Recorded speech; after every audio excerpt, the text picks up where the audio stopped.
Friend, this is Pooja. Welcome to Vrinda classes. आज हम लोग जो है पेपर वन का मैंने 2 वीडियोस ऑलरेडी पोस्ट कर दिया है और एक स्ट्रैटेजी से रिलेटेड भी वीडियो मैंने पोस्ट किया है, तो आप लोग उसको ज़रूर देखिएगा।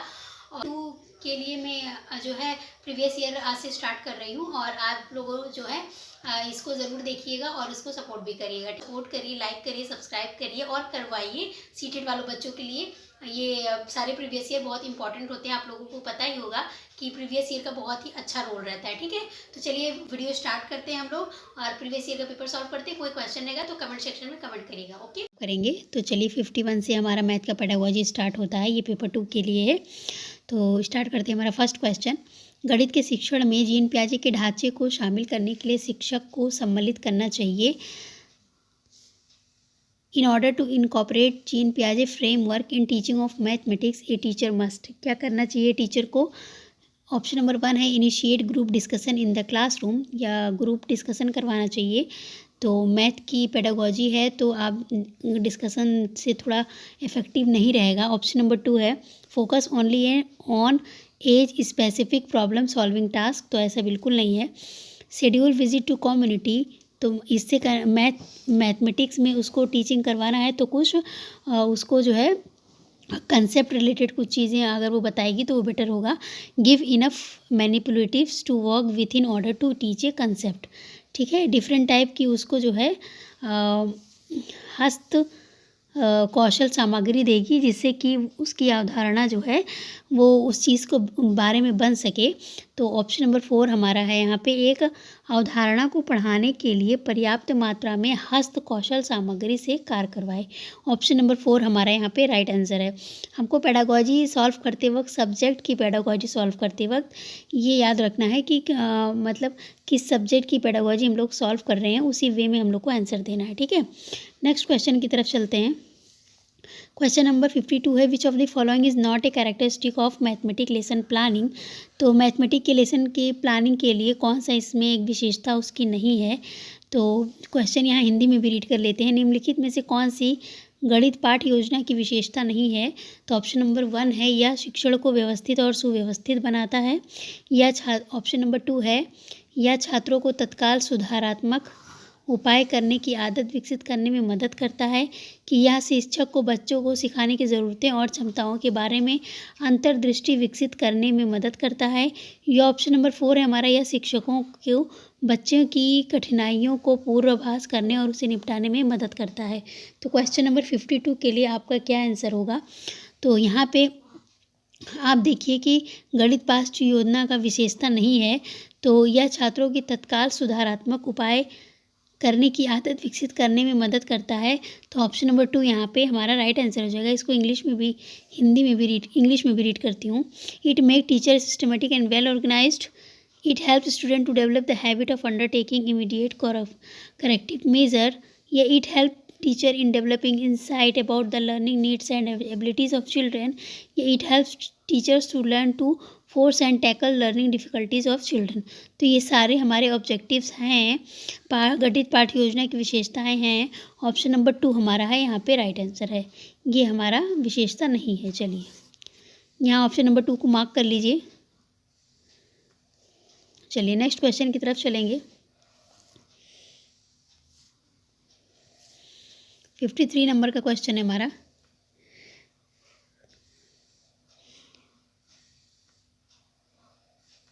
विच among the following is are the future of effective mathematic teacher. कौन सी एक फीचर है इफेक्टिव मैथमेटिक टीचर की?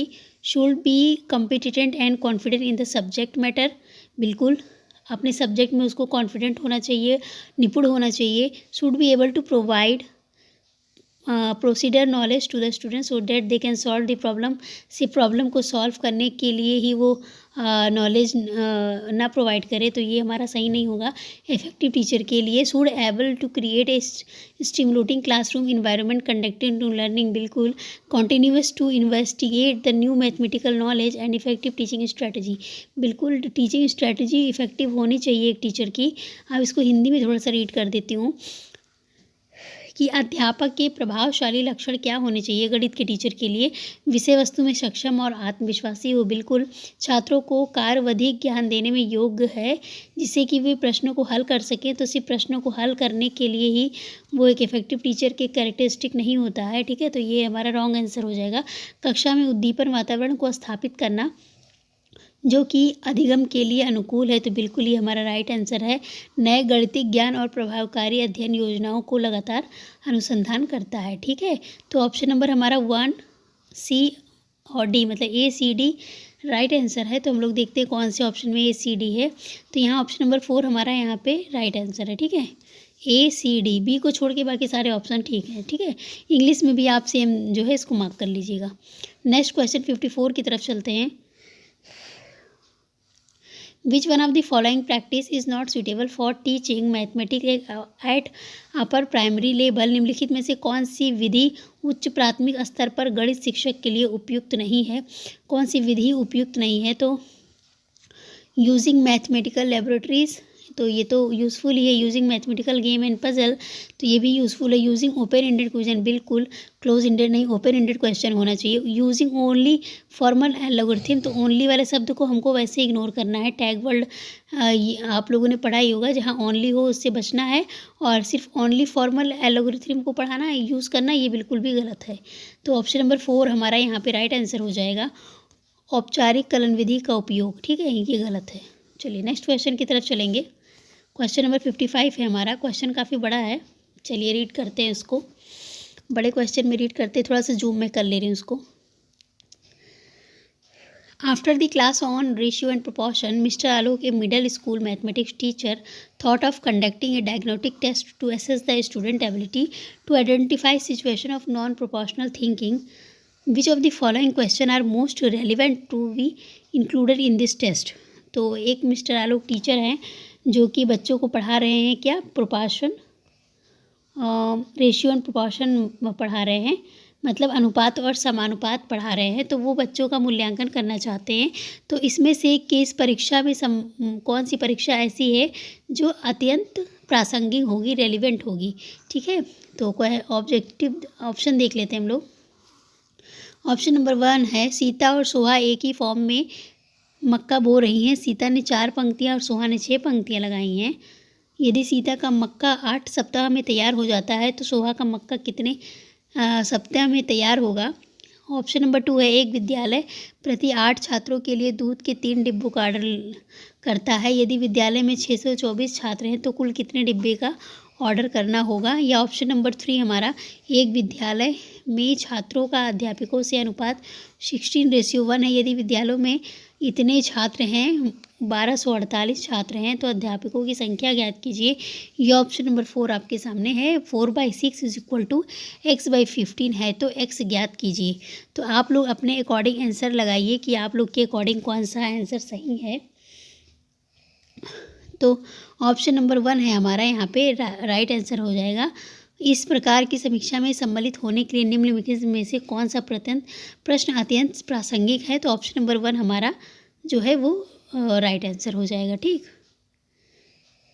चलिए, रेशियो और प्रोपोर्शन पढ़ाने की बात टीचर कर रहा है, उसी बेस पे जो है वो असेसमेंट करना चाह रहा है, ठीक।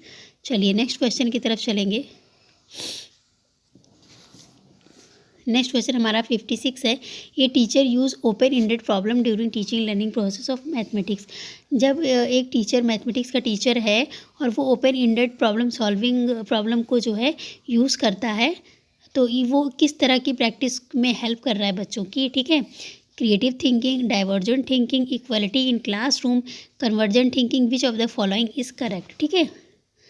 तो जहाँ पे convergent thinking option number D होगा वो गलत होगा। तो हमारा जो है ये डी गलत है, ओनली सी भी गलत है, ए और बी नहीं होगा हमारा। ऑप्शन नंबर सी, ए, बी, सी हमारा यहाँ पे राइट आंसर है, ठीक है। चलिए नेक्स्ट क्वेश्चन की तरफ चलेंगे। नेक्स्ट क्वेश्चन है हमारा, which among the following statement is are correct.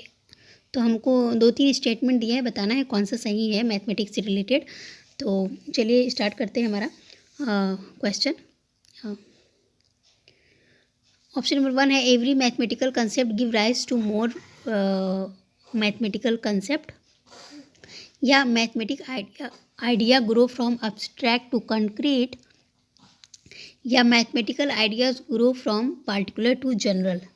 तो ऑप्शन नंबर आप बताइए कौन सा सही है यहाँ पे। तो mathematical ideas grows from abstract to concrete, तो ये हमारा रॉन्ग है, ये कॉन्क्रीट टू एब्स्ट्रैक्ट होना चाहिए था, ठीक है। सही हमारा बी वाला कब होता जब कॉन्क्रीट टू एब्स्ट्रैक्ट होता। तो यहाँ पे हमारा ए और सी राइट आंसर है, तो हम ऑप्शन नंबर 2 की तरफ चले जाएंगे। ऑप्शन नंबर 2 हमारा यहाँ पे राइट आंसर है, ए और सी। नेक्स्ट क्वेश्चन की तरफ चलेंगे।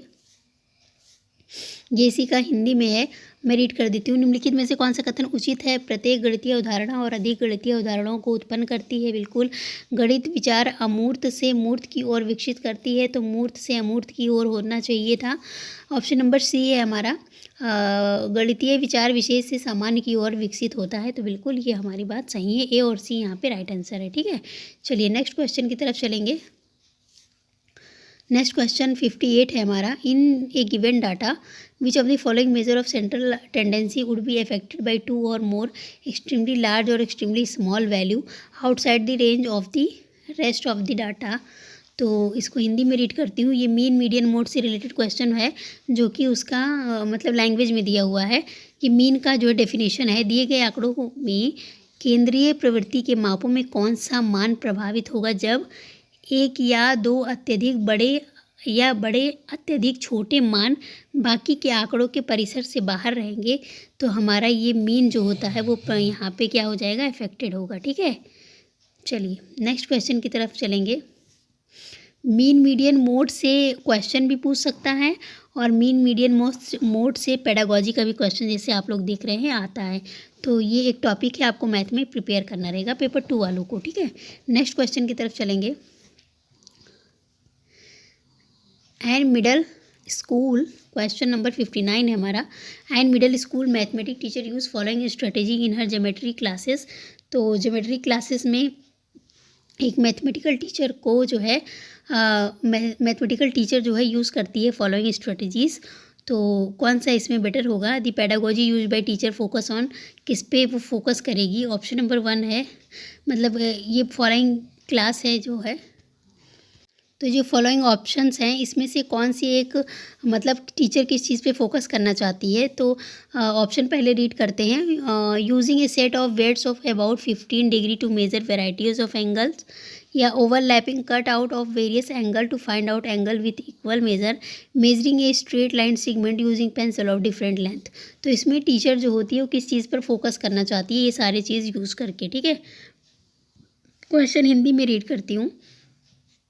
विविध कोणों को मापने के लिए बेज के समूहों का उपयोग, जो कि लगभग 15 डिग्री के बराबर है, विभिन्न कोणों के कटे हुए टुकड़ों को अतिच्छादित कर समान माप वाले कोणों को ज्ञात करना, एक सीधे रेखाखंड को मापने के लिए अलग अलग लंबाई वाली पेंसिलों का उपयोग करना शिक्षिका द्वारा प्रयुक्त शैक्षिक विधि का केंद्र है।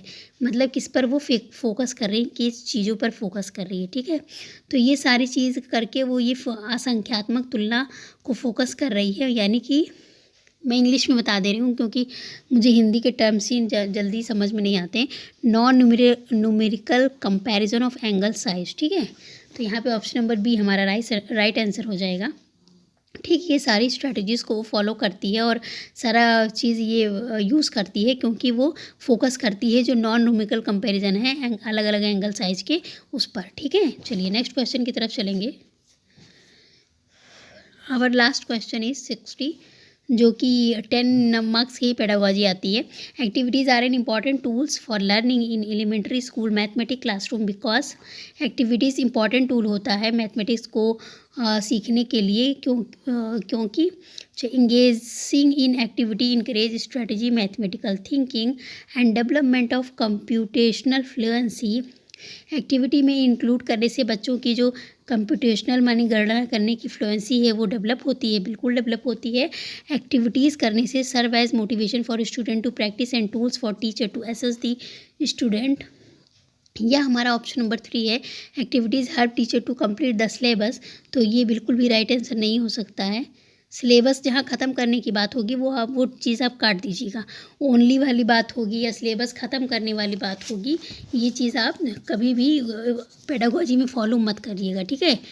चलिए नेक्स्ट वाला ऑप्शन देखते हैं हम लोग क्या है। Lot of free period in time table can be utilize through activities. तो एक्टिविटीज़ के थ्रू काफ़ी सारे टाइम रहते हैं जो यूज़ हो जाते हैं, तो ऐसा बिल्कुल नहीं है। तो इसके लिए हमारा ऑप्शन नंबर 2, 1 और 2 जहाँ पे है ए और बी वो राइट आंसर हो जाएगा। तो ऑप्शन नंबर 2 यहाँ पे राइट आंसर है, ठीक है। चलिए ये थोड़ा हिंदी में भी रीड कर देती हूँ, कुछ व्यूवर्स हमारे मतलब हिंदी का डिमांड करते हैं।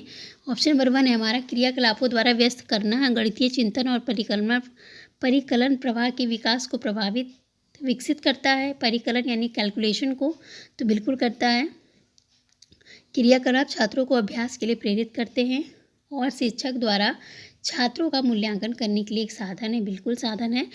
बाकी 2 ऑप्शन हैं वो गलत ही हैं। क्रियाकलाप शिक्षक को पाठ्यक्रम को समय से पूर्ण करने में मदद करती है, तो समय से पूर्ण करने में मदद करने वाला ऑप्शन हम लोग हटा देंगे। टीचर का ऐसा कोई भी स्ट्रेटजी यूज़ नहीं होता है, ठीक है। पेडागोजी में समय सारणी के बहुत सारे खाली क्लासों का उपयोग क्रियाकलापों के लिए किया जा सकता है, तो ये सब बहुत ही बकवास ऑप्शन है। तो ऑप्शन नंबर 2 यहाँ पे ए और बी राइट आंसर हो जाएगा, ठीक है। चलिए नेक्स्ट क्वेश्चन की तरफ चलेंगे। सॉरी ये हमारा आज का लास्ट क्वेश्चन था। आई होप ये सारा एक्सप्लेनेशन आपको ठीक लगा होगा। अगर वीडियो ज़्यादा बड़ी लगे तो आप लोग जो है इसका स्पीड थोड़ा बढ़ा सकते हैं, ठीक है। बाकी अगर ठीक लगे तो ऐसे भी देख सकते हैं। मिलेंगे साइंस की पेडागोजी के साथ, तब तक के लिए बाय बाय, टेक केयर।